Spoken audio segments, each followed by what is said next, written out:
Muchas gracias, Gaetano. Espero que se me escuche bien. Buenas tardes a todos, o buenos días, porque me da la impresión de que son mayoritariamente los que asisten desde el otro lado del Atlántico. Muchas gracias por su esfuerzo y por su confianza al dedicarnos tiempo a esta charla de hoy.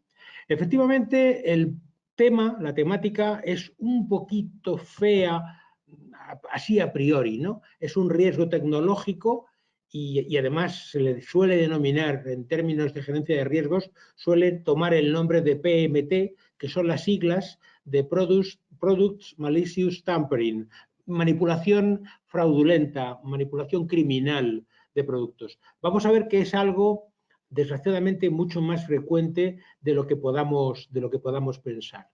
A ver si quiere avanzar esto. Aquí está. Bueno, empiezo. Claro, la tecnología siempre avanzando, los medicamentos, la rápida expansión de las vacunas para este azote de la humanidad del COVID-19.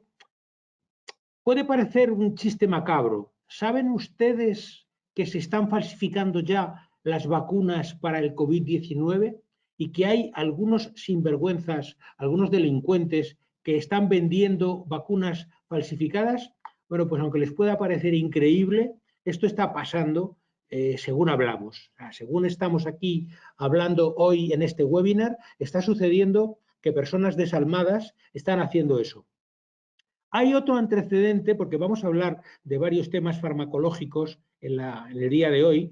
Hay otros antecedentes de temas parecidos. Y Pfizer, precisamente, con su anterior producto estrella, la famosa pastilla azul, la Viagra, que me imagino que todos ustedes saben para qué se utiliza, ha sido muy falsificada. Se han vendido muchísimos millones de pastillas azules falsas. Lo curioso, y aquí está la parte más graciosa del asunto, es que los clientes que compraban pastillas azules falsas, realmente, por el denominado efecto placebo, algunas pastillas a veces funcionaban de veras. Y esto es, permítanme, bastante divertido, ¿no? De constatar que el delincuente falsifica un medicamento, pero que el medicamento en algunos casos cumple sus efectos sencillamente por la psicología del usuario, que lejos de pensar que le han estafado, que aquella pastilla puede ser falsa, en realidad consigue los efectos clínicos que se buscaban tomando la pastillita. Es bastante gracioso y anecdótico este tema. Antes de continuar, como Gaetano nos explicaba muy bien al introducir este webinar, tenemos previsto que haya un tiempo de preguntas, pero como a veces se me va a mí el control del tiempo y trato de hablarles de muchos casos reales y demás, si sucediese eso, que sepan que las preguntas que ustedes vuelquen en el chat las contestaremos por escrito con mucho gusto y se las enviaremos a todos respondidas. Es decir, que no duden en lanzar preguntas a través del chat, porque Gaetano y el resto del equipo de la escuela las van a preparar en una tabla y luego las responderemos con mucho gusto y se las remitiremos a todos los asistentes. Disculpen esta pequeña cuestión de orden. Bien, seguimos. Vamos adelante. El tema tecnológico, el avance tecnológico es inherente a la humanidad y además podemos estar muy contentos de ellos en el momento actual en el que en un tiempo récord se han conseguido ya creo que van por 5 o 6 el número de vacunas distintas que están en funcionamiento y que están en uso en todo el planeta. Es un verdadero éxito tecnológico y está muy bien que el ser humano sea capaz de proezas tecnológicas de este estilo. Hay una cuestión muy importante que yo siempre quiero recordar en materia de gerencia de riesgos, y es que lo primero es el análisis y la comunicación. Para conseguir que la gerencia de riesgos sea eficaz o el máximo de la eficacia, para conseguir que los desastres no lleguen a materializarse, que los riesgos no tomen carácter de realidad, no se conviertan en daños reales. Para eso lo más importante es el análisis y la comunicación. Hay muchos ejemplos, a mí me gusta mucho el ejemplo del Titanic en 1912 o la catástrofe nuclear tras un tsunami en Japón, en Fukushima, en el año 2011. Hay muchos otros ejemplos, en España tenemos desgraciadamente muchos en los Alfaques, un accidente de los años 70 muy grave, el hundimiento del petrolero Prestige frente a las costas de Galicia, que originó una contaminación brutal, Aznalcóllar, con un vertido minero de residuos de metales pesados, décadas atrás un accidente nuclear en la costa de Cataluña, en la central de Vandellós, que estuvo a punto de ser un Chernóbil en España. En fin, hay muchísimos casos y hay un montón de problemas de comunicación y de análisis por falta de comunicación o por falta de análisis que acaban convirtiéndose en verdaderos problemas reales porque acaecen riesgos que causan daños. Otro muy importante, al que también le dedicamos tiempo en el máster de gerencia de riesgos, es el tema de la crisis del agua. El agua como recurso cada día más importante para la industria y, por supuesto, también para que los seres humanos puedan beber, cultivar alimentos, asearse, etcétera. Bien, pero vamos a ver, ¿ustedes tienen, alguno tiene idea de qué tratamos cuando hablamos de product malicious tampering, de manipulación maliciosa de productos? ¿Alguno ha tenido alguna experiencia propia o ha oído hablar de algún caso real? Porque es de lo que vamos a hablar hoy. Lo que vamos a hablar hoy son de casos reales y algunos de ellos tristemente muy reales. En realidad esto no es más que una forma de engaño, es una forma de extorsión. Lo que pasa es que se vale de algunos temas de tipo técnico, de tecnología. Y vamos a ver ejemplos suficientes, yo creo, para que tengan todos una visión bastante grande de en qué consiste este tema. En primer lugar, hablamos de envenenar, pero no solo. Hablamos también de otra serie de fenómenos, porque no afecta solo a alimentos. Es muy curioso que se trata de una manipulación criminal muy, muy extendida, que afecta especialmente a dos tipos de industrias, al sector farmacéutico y a las industrias lácteas. No me pregunten ustedes por qué, pero hay una enorme concentración de incidentes de este tipo que afectan a farmacología o a productos lácteos. Y vamos a ver suficientes ejemplos luego durante la sesión. Espero que nos dé tiempo a verlos todos. Pero también hay otros muchos sectores afectados y cada día es más común que se manipulen piezas de maquinaria, componentes de automóviles y otro tipo de maquinaria o materiales, no solo alimentos o medicinas. Claro, imagínense a la empresa a la que le hacen esto, a la empresa a la que le manipulan maliciosamente sus productos, ¿cuál será su primera prioridad? Bueno, lo tienen en la imagen en color rojo y subrayado en amarillo. El secreto es la norma en este tipo de cosas. Y por eso les preguntaba hace un momentito si conocían ustedes algún caso concreto, algún ejemplo real, porque es fundamental para la empresa que no se sepa, que se mantenga como algo lo más tapado posible. ¿Por qué? Porque en realidad el mero hecho de que se conozca que un producto ha sido manipulado, ese producto se convierte en algo con valores negativos para los posibles clientes. Esa es la base del chantaje que se realiza mediante las técnicas de tampering, mediante la manipulación criminal. Por lo tanto, podemos decir con toda rotundidad que el tampering es un asunto confidencial. Las empresas tratan de ocultarlo a toda costa. Veremos algún caso en el que la empresa no fue capaz de ocultarlo y comprobaremos los terribles efectos que puede tener para la política comercial de cualquier compañía. Además, también hay que reconocer que el tampering es una industria de éxito, porque los criminales consiguen cobrar, consiguen que se les pague, ese chantaje que realizan, consiguen cobrarlo y por lo tanto es una industria desde el punto de vista del delincuente positiva y rentable. Desde el punto de vista del resto de la sociedad, pues se pueden imaginar que no es ni rentable ni fructífera. Es una verdadera barbaridad, es una catástrofe.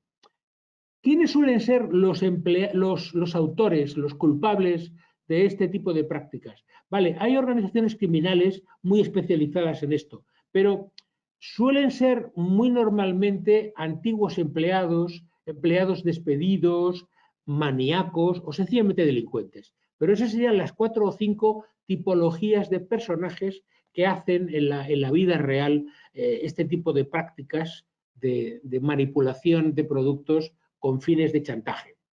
Y como les decía, hay una serie de características que afectan a unos tipos de empresas muy en particular.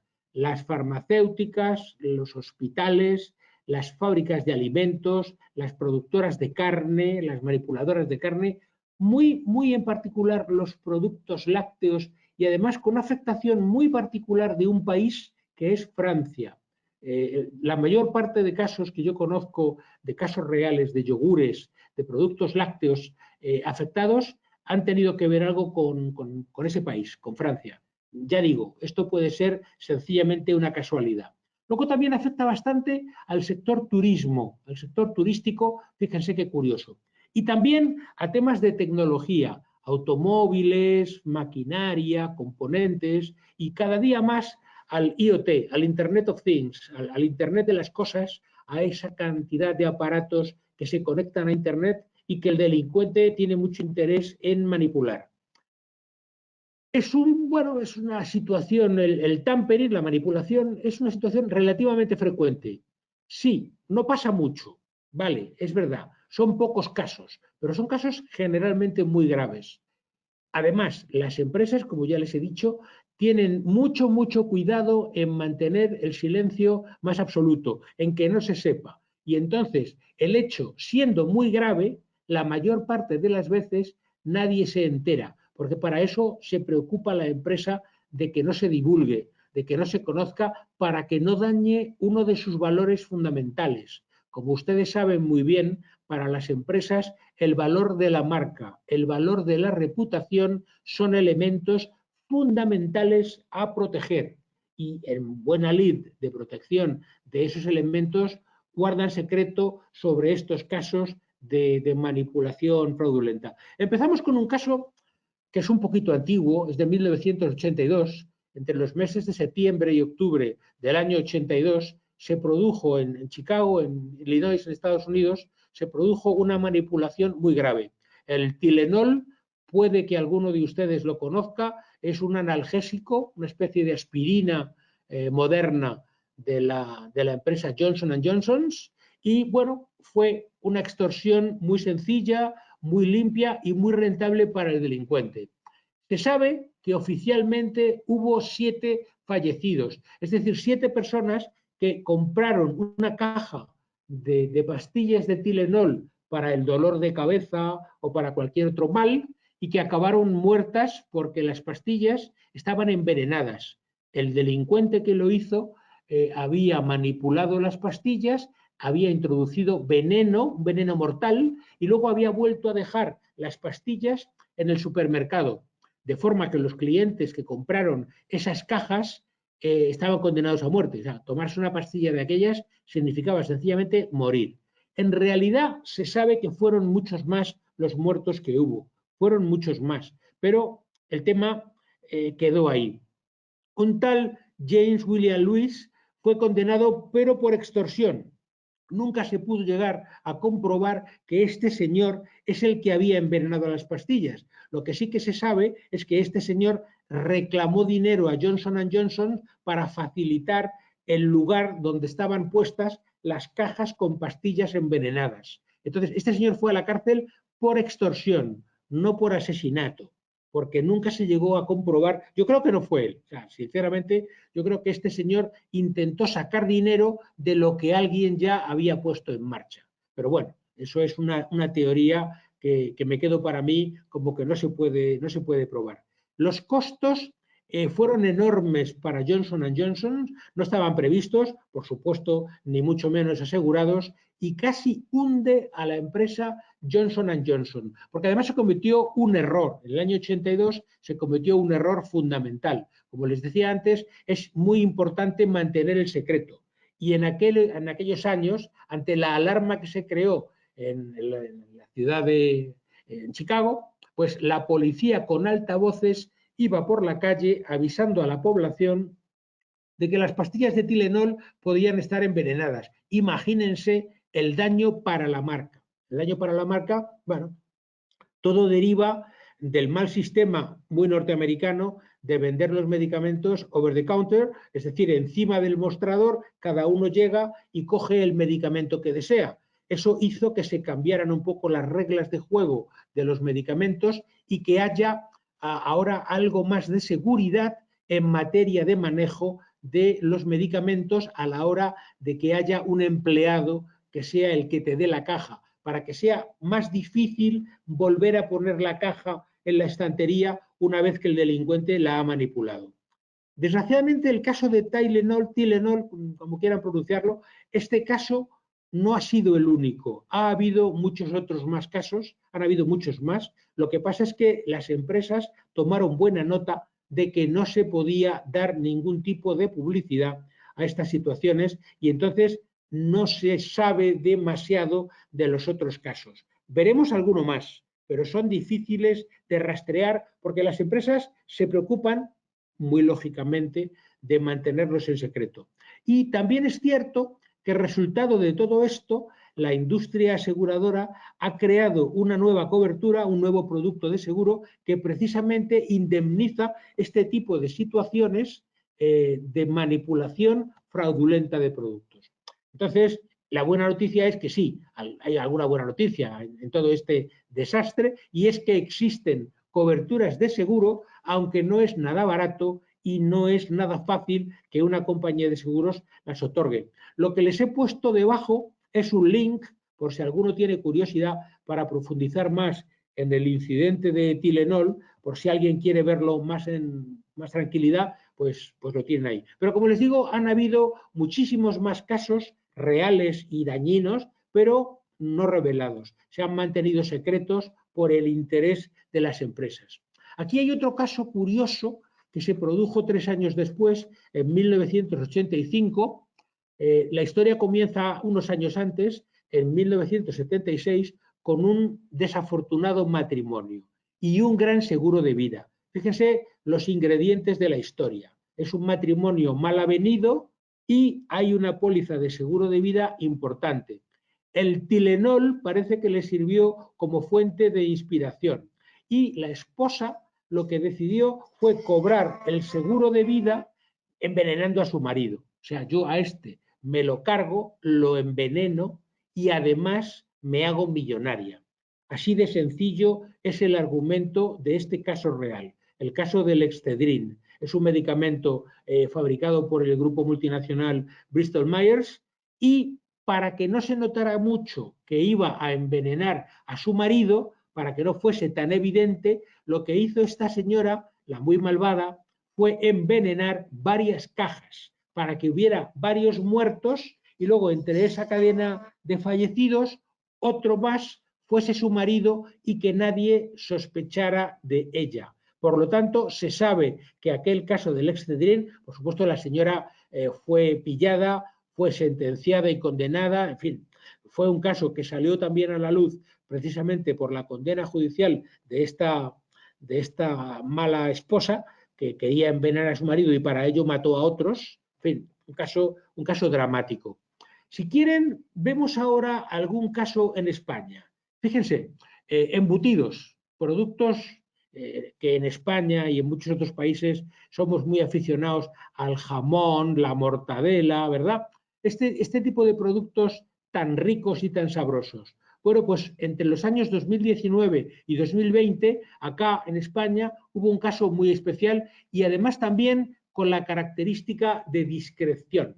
Hubo un programa en televisión bastante escandaloso de un periodista que se llama Jordi Évole y sacaba a una industria cárnica muy conocida, el Pozo se llama la empresa, que fabrica embutidos de todo tipo y se veía cómo los animales sufrían mucho en las granjas donde eran criados para luego fabricar los embutidos. Entonces, los pobres cerditos estaban en muy malas condiciones y demás, y esto lo destapó un programa de televisión bastante escandaloso que hubo acá en España. Entonces, sí, se llegó a envenenar la mortadela, las salchichas, el jamón. Por supuesto, se pagó el chantaje para que la cosa no saltara a la prensa, no saltara a los medios y para que el asunto no causara demasiado daño a la imagen reputacional de esta empresa cárnica. Es decir, los hechos quedaron impunes, los delincuentes se salieron con la suya y además consiguieron que el asunto pasara desde un punto de vista legal desapercibido. Pero tuvo enormes costos y además luego la empresa, por si acaso, se embarcó en una campaña comercial que también tiene un enorme coste para mejorar la imagen reputacional, en fin, para que la marca no se viera afectada. Les he dicho ya que los yogures, los productos lácteos en general y sobre todo en Francia, también en España y en muchos otros lugares del mundo. Vamos a ver varios ejemplos, porque resulta que es increíblemente fácil y además es muy, muy frecuente que se envenenen los productos lácteos. Generalmente suele ser por empleados que han sido despedidos o que están a punto de ser despedidos.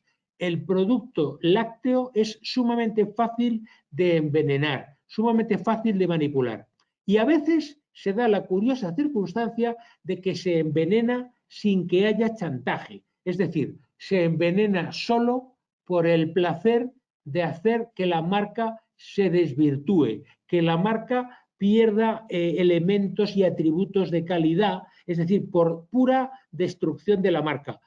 La ventaja, y también se lo debo decir, es que el envenenamiento de productos lácteos no suele ser mortal. Lo que sí que suele suceder es que dan lugar a muchas molestias de los consumidores. Quien toma un yogur con bacterias o con bacilos indebidos, lo que suele tener es unos días malos de diarrea o fenómenos de este tipo, pero las consecuencias no suelen ser mortales. Incluso en Francia hay una película muy divertida de unos empleados que están siendo despedidos de una industria láctea y que se dedican a divertirse envenenando los productos de su empresa. Y sí, efectivamente esas marcas de yogures en las que están ustedes pensando, esas dos marcas tan famosas, por ejemplo Danone o Pascual o Yoplait de Nestlé, esas marcas de yogures tan famosas, sí amigos, sí, esas han sido objeto de este tipo de prácticas, por más que las empresas se preocupen de que ustedes y yo no lo sepamos para que sigamos consumiendo sus productos sin miedo. Fíjense que aquí, en esta imagen, he tratado de ponerles un montón de productos reales, algo tan inocente como botellas de agua mineral, hamburguesas, alimentos para bebés, las barritas de chocolate Snickers o incluso fruta natural sin procesar. Pues sí, todo esto es objeto de manipulación. Y fíjense que hay alguna marca importante, ¿eh? Snickers o Heinz, la famosa fabricante de salsas y mayonesas. Es decir, esto afecta a muchísimas más empresas de las que podríamos pensar así a simple vista. Déjenme que les cuente otro caso, porque aquí en España hemos tenido varios.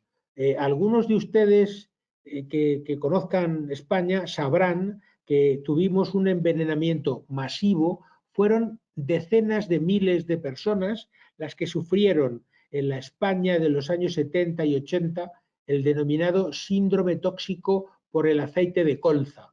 Alguien manipuló aceite de colza desnaturalizado, es un aceite vegetal perfectamente útil para el consumo humano, pero ese aceite había sufrido unos procesos de transformación para utilizarlo como aceite lubricante de maquinaria. Es decir, ese aceite había sido tratado para que ya no fuera apto para el consumo humano.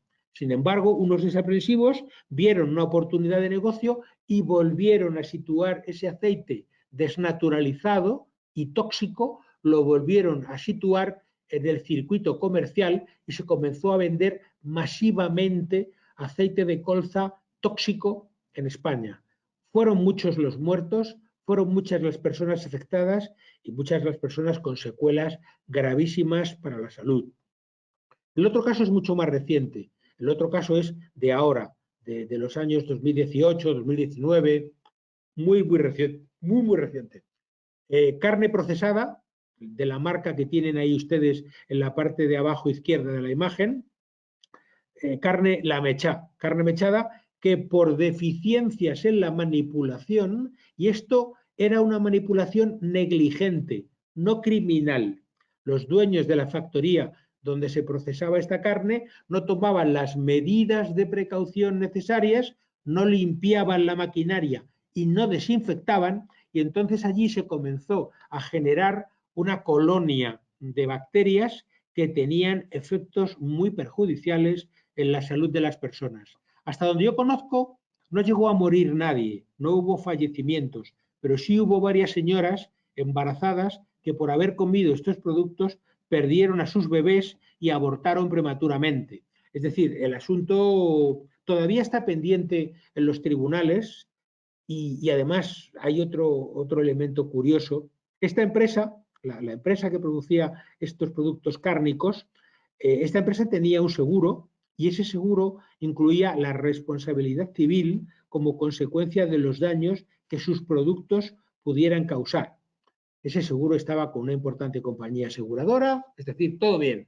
Desgraciadamente, el límite de la cobertura era de tan solo €500,000 y el fenómeno, los daños que se produjeron, las enfermedades, como les digo, abortos prematuros, en fin, bastantes personas que tuvieron que ser hospitalizadas, con €500,000, sinceramente, es una cobertura insignificante para los daños que allí se produjeron. La aseguradora, AXA, se presentó en los tribunales y, con arreglo a la póliza de seguro que tenía suscrita, desembolsó el €500,000 y dijo: con esto acaba mi intervención en este asunto, porque la póliza que tenemos contratada con esta empresa solo da para este pago de 500,000 euros, que es una cantidad ciertamente discreta.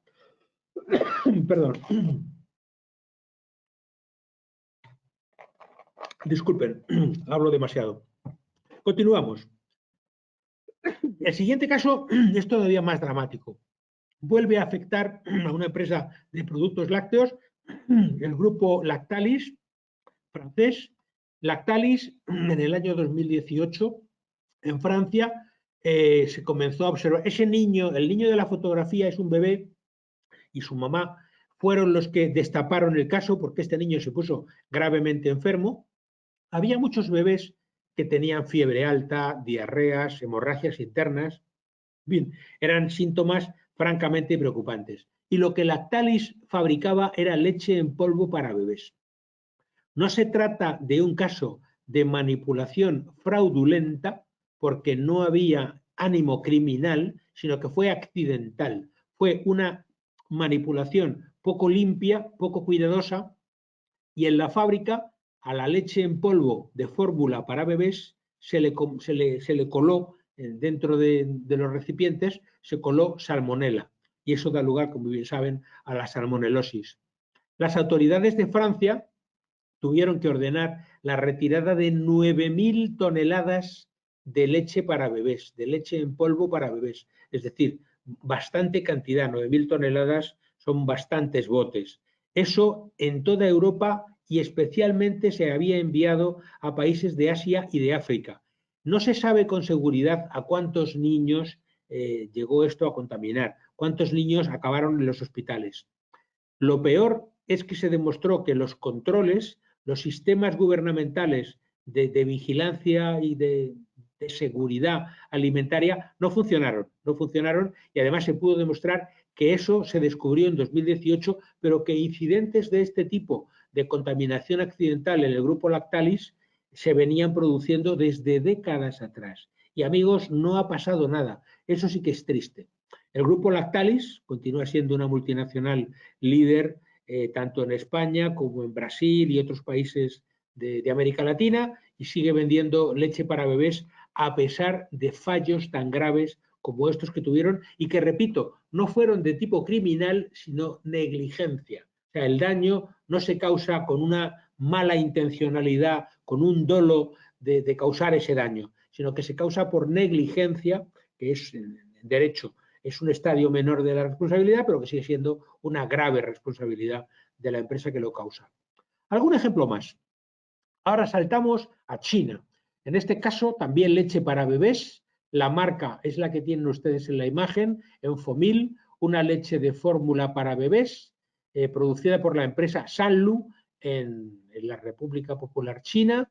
Y en este caso sí que es una contaminación deliberada, no es negligencia, no. Aquí estamos hablando de fraude, porque los directivos de esta empresa china lo que decidieron fue introducir dentro de la fórmula, dentro de la leche para bebés, introducir melamina. La melamina es un producto plástico que se utiliza para hacer los revestimientos de los muebles. Es un producto plástico de cierta resistencia, de cierta contundencia, que lo que hacían era darle a la leche un aspecto como más compacto, como que la leche tenía más contenido nutricional y lo que tenía era veneno.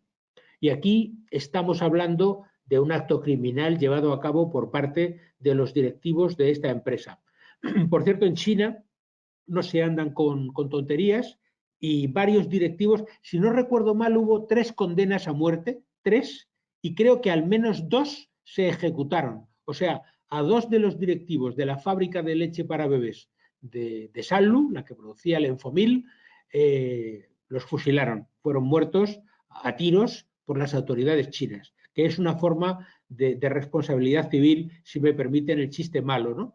En Europa o en Estados Unidos o en América se castiga con penas pecuniarias, con indemnizaciones. En China se puede llegar a pagar con la vida cuando se comete un acto de esta naturaleza. Maggi. Seguramente alguno de ustedes ha tomado alguna vez un producto de esta multinacional. Yo soy consumidor de productos Maggi. A mí hay cosas preparadas de Maggi que me parecen muy ricas y que en casa las tomamos.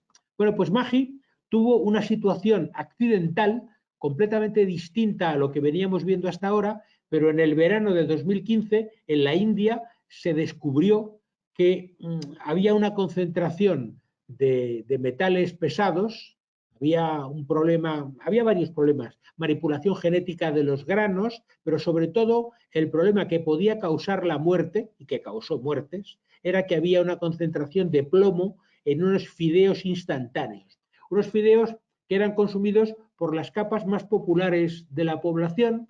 La gente de recursos más modestos compraba estos fideos de fácil preparación y finalmente hubo bastantes muertos por la concentración de plomo que aquellos productos llevaban.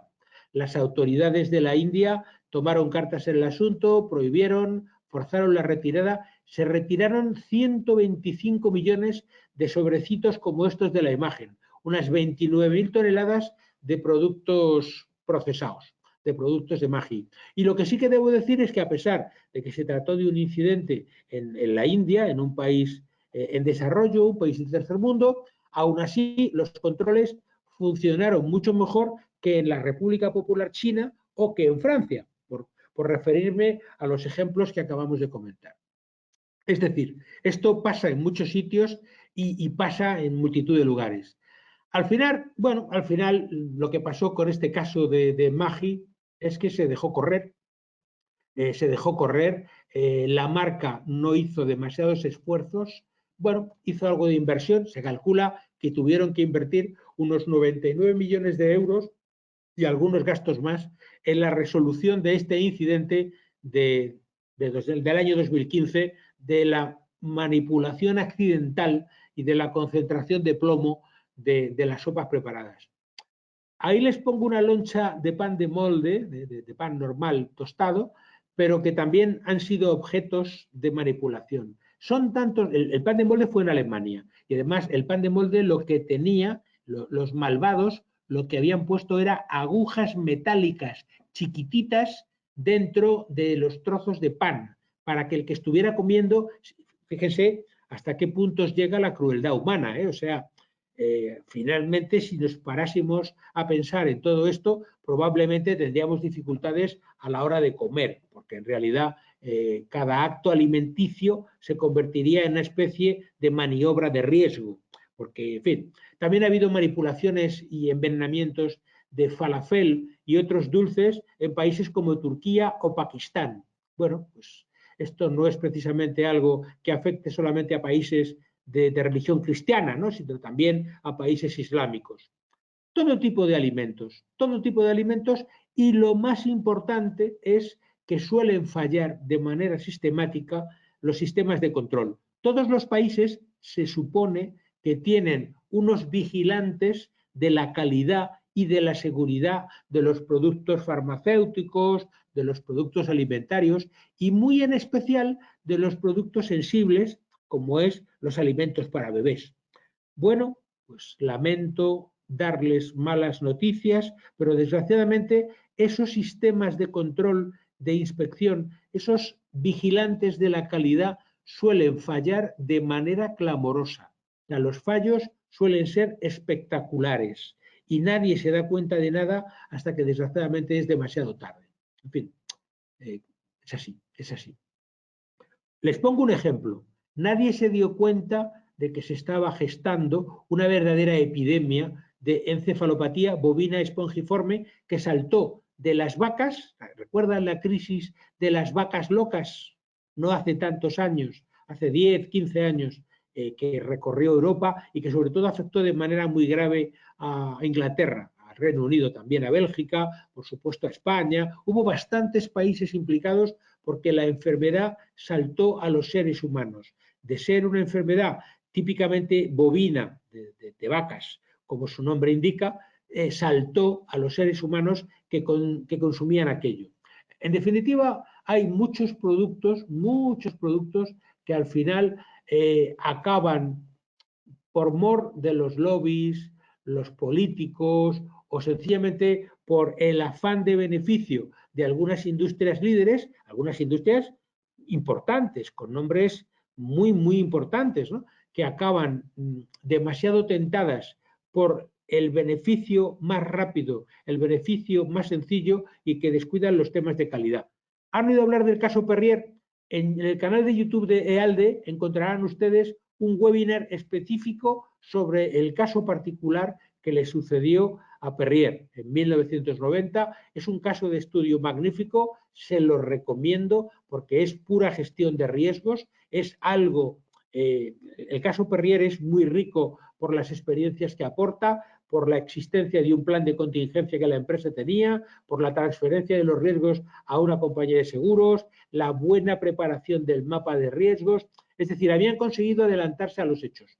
Les recomiendo que busquen en el canal de YouTube de la escuela de ALDE Business School, que busquen el caso Perrier porque les deleitará si tienen ocasión de verlo. Y de nuevo estamos ante un fallo de productos, en este caso agua mineral, que llevaba cantidades demasiado altas de productos petrolíferos. O sea, agua de lujo para beber a precios brutales, contaminada con benceno.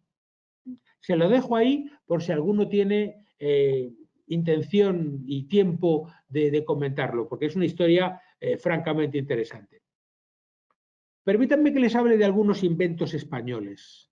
Viriato y la guerrilla como forma de combate, la siesta, el botijo, el gazpacho, Don Quijote y Sancho Panza, la infantería de Malina y Super López. Super López es un ingeniero, creo que aún vive, es un ingeniero español de origen navarro que inventó el concepto de just in time aplicado a la fabricación de automóviles. Bueno, la fabricación de un coche es un trabajo complejo, es algo complicado y requiere de diferentes elementos, neumáticos, plásticos, asientos, chapa, el motor, un montón de componentes. Les he puesto ahí un coche despiezado porque es verdaderamente increíble la cantidad de componentes que lleva un coche. Super López lo que inventó es la fabricación clusterizada. O sea, el coche no se fabrica en un solo sitio. Al final, los fabricantes diseñan el coche, pero lo que se dice fabricarlo solamente lo ensamblan. Las piezas van llegando de diferentes lugares y es la fábrica de la marca X la que ensambla ese coche, pero los productos llegan de determinados sitios, cada uno de un lugar u otro. Y eso implica unas coberturas especiales de productos porque desde la óptica de seguridad para el consumidor y de posibles reclamaciones por falta de calidad, pues la unión y mezcla de productos que vienen de diferentes sitios y que dan lugar al conjunto del coche como a producto final de venta, pues ahí tenemos varios tipos de problemas relacionados con la posible manipulación, pero también con el quién responde, quién se hará responsable si el coche falla.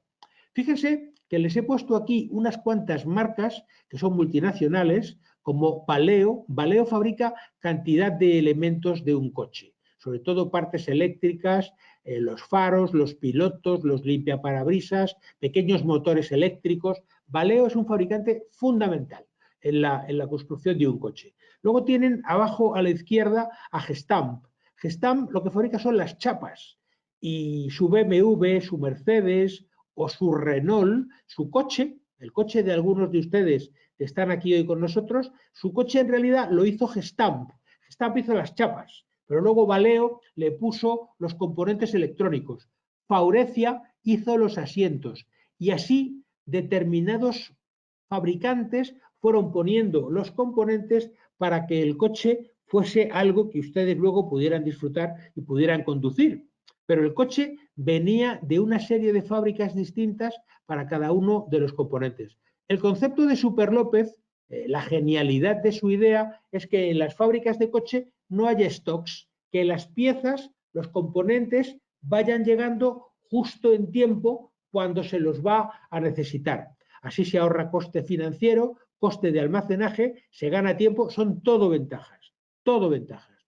Claro, eso sí, crea un complejísimo entramado de tiempos de entrega, de proveedores, y tiene que estar todo perfectamente interconectado y sin fisuras. La industria del automóvil ha sido objeto, y lo va a seguir siendo, de multitud de casos de fallos de producto, a veces maliciosos, a veces simplemente negligentes. Pero 4 multinacionales, 2 francesas y 2 españolas, Faurecia, Valeo, francesas, Gestamp y Antolin, españolas, entre estas marcas, entre estas 4 marcas, fabrican más del 80% del coche.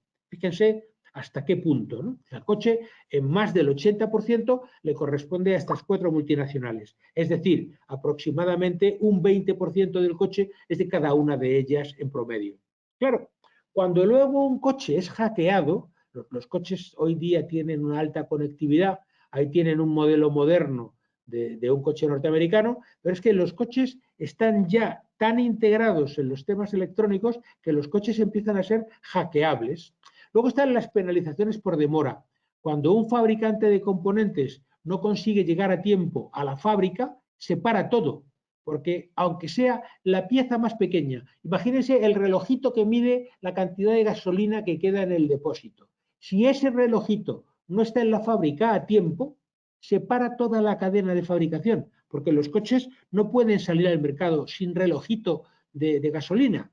Les pongo este ejemplo como les podría poner cualquier otro. Pero al final estamos hablando de millones de euros en indemnizaciones, en penalizaciones que se tienen que pagar por cada minuto que se pierda en la fábrica de ensamblado de coches.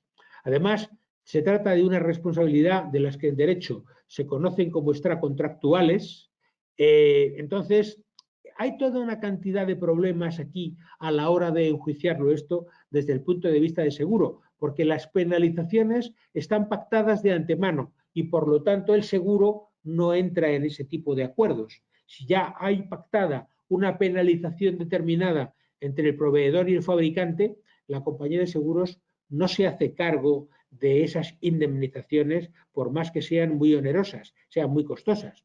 Al final se trabaja al límite, con maquinaria muy cara y sofisticada, prácticamente al límite, sin margen de maniobra, y luego existen toda una serie de cruces de responsabilidad civil de productos que dan lugar a casos tan simpáticos como este que les pongo.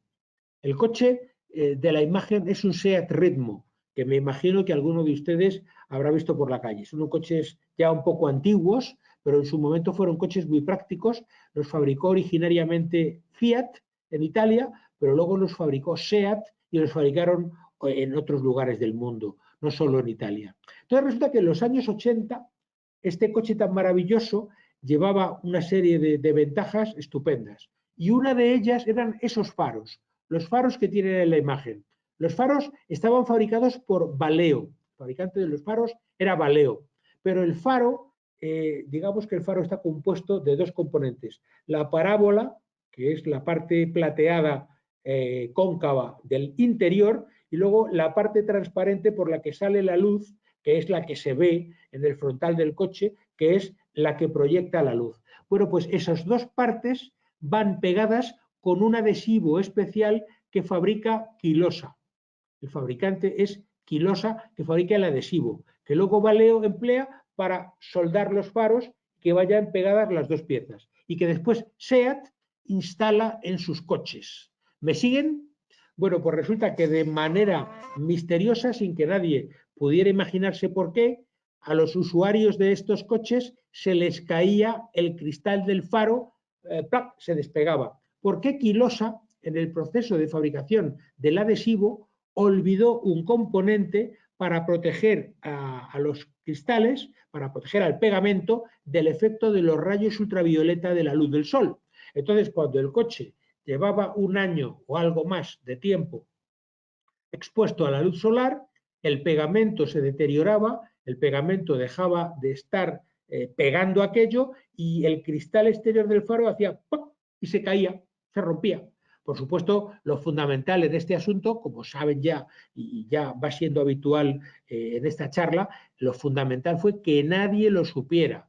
SEAT, Valeo o Quilosa, nadie quería que los clientes finales supieran que aquello era un defecto de fabricación, y lo que hicieron fue reemplazar los faros de todos los coches sin cobrarle nada a los clientes, que estaban encantados de un servicio tan esmerado y tan excelente. Aquí les pongo Setúbal, aquí en Portugal. Setúbal es una localidad en la que hay una fábrica de furgonetas, y esa fábrica un día fabrica para Ford, al día siguiente fabrica para Opel, el día siguiente está haciendo furgonetas Renault y al siguiente está haciendo furgonetas Fiat, porque todas las furgonetas las hacen ahí. Han llegado a un acuerdo las empresas para fabricarlo todo de manera integrada en Setúbal, con lo cual, en lugar de tener 5, 6, 10 fábricas, con una sola fábrica van fabricando furgonetas un día de una marca y al siguiente de otra. Claro, luego cuando ustedes ven una furgoneta de una marca o de otra, es diferente, ligeramente distinta, pero en realidad son todas como hermanas porque han salido de la misma fábrica, amigos. En fin, cosas de la tecnología y de la integración de los procesos productivos. Otra cosa del mundo del automóvil, la enorme cantidad de fallos de diseño. Hay una presión competitiva, hay que sacar modelos nuevos, los coches tienen que ser más eficientes, tienen que ser más rápidos, consumir menos combustible, etcétera, etcétera. Entonces, fíjese, les he puesto aquí unos números de la cantidad de product recall, o sea, de fallos de producto que el fabricante llama a los clientes y les dice, venga por aquí que le vamos a hacer una revisión gratuita. En realidad lo que van a hacer es cambiar un componente defectuoso. General Motors tiene conocidos 213 product recall, es decir, 213 fallos de diseño. Ford 209, Chrysler 208, Mercedes 117, Volkswagen tiene unos 109, aparte del tema especial, aquel de la manipulación, ya saben, para que los gases del diésel pareciera que no contaminaban, en fin, todo aquello que fue fraudulento en mi modesta opinión. Tesla, con lo moderna que es Tesla y los pocos años y los pocos productos que ha podido vender, ya lleva 8 recalls que se conozcan para llamar a los clientes por fallos de producto. BMW ha tenido problemas con depósitos de combustible, depósitos de gasolina, por ejemplo, en los coches del modelo Mini, que resulta que eran explosivos, y en los años 70 los Ford Pinto en los Estados Unidos protagonizaron muchos accidentes por explosión del depósito de gasolina. Mi moto, yo tengo una moto BMW, y me llamaron de la marca para hacerme una revisión gratuita y tal. Investigué, pregunté, no me querían decir, pero finalmente me enteré de que había un fallo que querían encubrir, que querían reparar, y eran los fallos en los frenos de mi moto, que en determinadas circunstancias decían ellos que muy especiales, las motos se quedaban sin frenos. Imagínense, para el dueño de la moto, en este caso mi moto y las muchas otras del mismo modelo que BMW vendería, la poca tranquilidad que te da pensar que tu moto te puede dejar sin frenos y entonces, pues si necesitas detenerla, pues a lo mejor tienes que hacerlo colisionando y jugándote la vida. En fin, esto no deja de ser más que un tema de gestión de riesgos. Es una gestión de riesgos que en el tema de automóviles se hace bastante bien desde el punto de vista de la comunicación, son bastante eficientes y adornan el asunto para que los clientes no se alarmen. Pero no deja de ser un peligro, subsiste ahí una enorme gama de peligros que, en fin, que preocupan bastante. Este es muy bueno.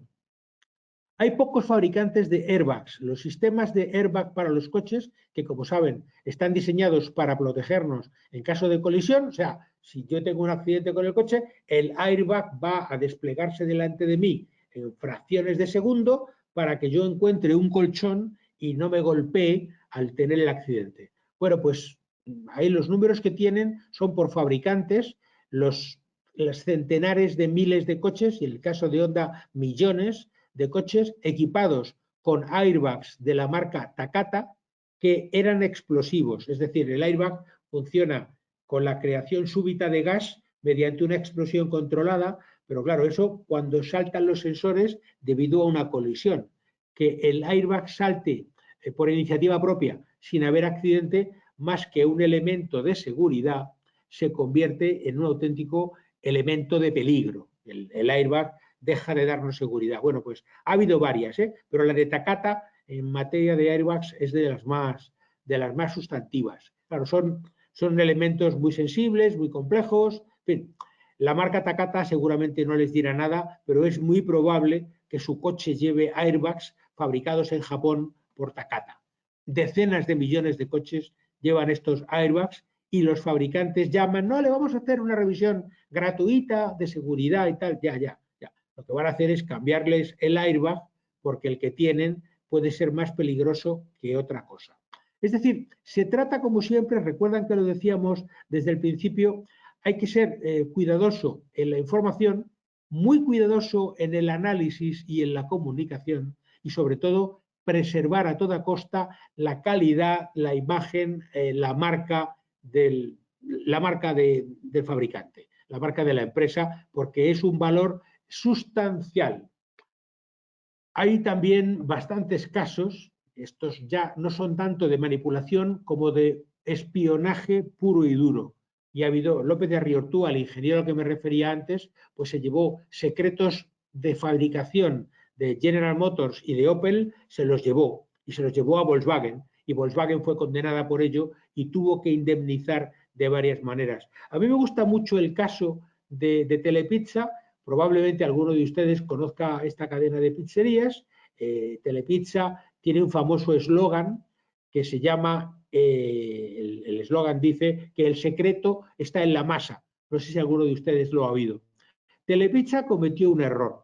Telepizza cometió un error y no patentó la fórmula de esa masa. O sea, fíjense que hacen propaganda diciendo que el secreto está en la masa, pero precisamente el secreto de la masa cometieron el error empresarial de no patentarlo. Entonces, un empleado que se marcha de Telepizza monta una cadena de pizzerías competidora, Carlos, que tienen ahí el logotipo, monta Carlos y rápidamente patenta esa fórmula de hacer la masa que utiliza también Telepizza. Y como la patenta antes que nadie Carlos, luego le exige millones de euros a Telepizza por seguir utilizando ese mismo proceso de fabricación. ¿Qué les parece? No es ciencia ficción, no es ciencia ficción, pero el error está en que Telepizza hable en su publicidad de que el secreto está en la masa, pero que luego se les olvide preservar precisamente el secreto de la masa. Es un caso enormemente poético. Aquí tienen otro de manipulación de productos, este es muy divertido, porque Estados Unidos se quería desprender del fabricante, de la división que fabricaba estos todoterrenos militares, los Humvee, los High Mobility Vehicles, estos coches todoterreno para la guerra. Entonces los querían desprenderse de la división y querían vender la fábrica. Y entonces se interesaron desde China unos industriales chinos se interesaron por comprar esto y pidieron que les mandaran unos cuantos coches, unos cuantos Hyundais para verlos y para ver si compraban la fábrica. Y los americanos, muy ingenuos, les mandaron 5 o 6 coches, les mandaron unos cuantos desde Estados Unidos a China para que los vieran. Los chinos los desmontaron, hicieron ingeniería inversa, vieron cómo estaba todo aquello montado y no compraron la fábrica, no la compraron. Lo que hicieron fue montar la suya propia y dedicarse a fabricar Humvees hechos en China. La imagen de arriba con las banderas es un Humvee auténtico. Las dos imágenes de abajo son de Humvees hechos en China, que son, vamos, como copias, ¿no? como clonados. Hay muchos más casos de este tipo, de manipulaciones fraudulentas, de chantajes, de espionaje. Aquí les saco, por ejemplo, el caso de Apple y el proyecto Titan, que se lo habían copiado a una empresa china, pero también lo de Huawei, de origen chino, y la vigilancia y las medidas de control para que no se cuelen en las redes de datos de la nueva tecnología 5G que se está implantando por todo el mundo, y el veto de los Estados Unidos y de algunos países de Europa respecto a Huawei. Hitachi, la japonesa, e IBM, la norteamericana, tuvieron lo que se denominó el hub scam, de japonés, de hub, y scam, fraude, ataque, por un robo de secretos mediante empleados infieles a los que se pagaba por revelar secretos. Les dejo aquí debajo un link por si alguno quiere profundizar más, porque esto está lleno de casos. Aquí les pongo uno de los escándalos de corrupción más graves de mi país, de España, que me avergüenza como ciudadano, pero bueno, y los personajes pues los tienen aquí con diferentes grados de involucración. Probablemente el más importante lo tienen aquí a la derecha, este señor de la gorra y las gafas, que es un antiguo policía, un comisario de policía jubilado y multimillonario que lleva ya 3 o 4 años en la cárcel porque era el que organizaba toda una serie de policía paralela, es decir, manipulaciones a todo trapo de temas de lo más delicado. En fin, concluyendo un poco, porque creo que como siempre me estoy pasando de tiempo, hay muchos riesgos asociados a la tecnología, a los procesos industriales acelerados, al afán de lucro, a la muy escasa capacidad regulatoria y además la poca voluntad de los entes reguladores. La humanidad, al avanzar, siempre ha llevado aparejada la creación de nuevos riesgos. Cada paso que damos hacia adelante como especie lleva nuevos riesgos y eso se une con la maldad humana, las manipulaciones, el espionaje, el afán de lucro, como fenómenos especiales que dan lugar a riesgos importantes. Esa es la buena noticia, la ubicuidad de la gerencia de riesgos, la disciplina que tratamos de estudiar en EALDE y que nuestros alumnos se interesan por aprender es precisamente la gerencia de riesgos como los métodos de control para que todo esto no sea tan grave. Y la gerencia de riesgos la ponemos en el foco de la empresa como punto central de importancia para ellas. Para terminar, le quería dar las gracias a todos ustedes por su amable atención. Por favor, sus preguntas háganlas por vía de chat, que el equipo de ALDE, a quien estoy también muy agradecido, al equipo académico, al equipo técnico, los diferentes departamentos de la escuela, les estoy muy agradecido a todos por hacer posible este webinar de hoy, que espero que les haya resultado interesante y sugestivo. Como saben, el próximo día 10, a esta misma hora, tendremos otro webinar sobre otro tipo de fenómenos también relacionados con la gerencia de riesgos. Hablaremos de catástrofes, de temas catastróficos. Tienen ustedes ahí mi perfil de LinkedIn, por si alguno quiere conectar, y poco más, poco más. Le devuelvo la palabra a los compañeros de EALDE. Gaetano, por favor. Hola, hola. Bueno. Mariano, sí, bueno, Muchas gracias. muchas gracias a todos los conectados, como señalaste. Las preguntas pueden dejarlas en el chat de preguntas para nosotros recopilarlas, enviártelas a ti nuevamente para después enviarles mediante correo electrónico todas las respuestas. Sin más que decir, agradecerte, Mariano, el día de hoy la presencia y a todos los conectados también de distintas partes del planeta. Muchas Muchas gracias a gracias. todos. Muchas gracias, Cayetano. Que tengan todos un día estupendo, una tarde o un día, depende de dónde se encuentren. Pásenlo muy bien y hasta la vista. Gracias a todos.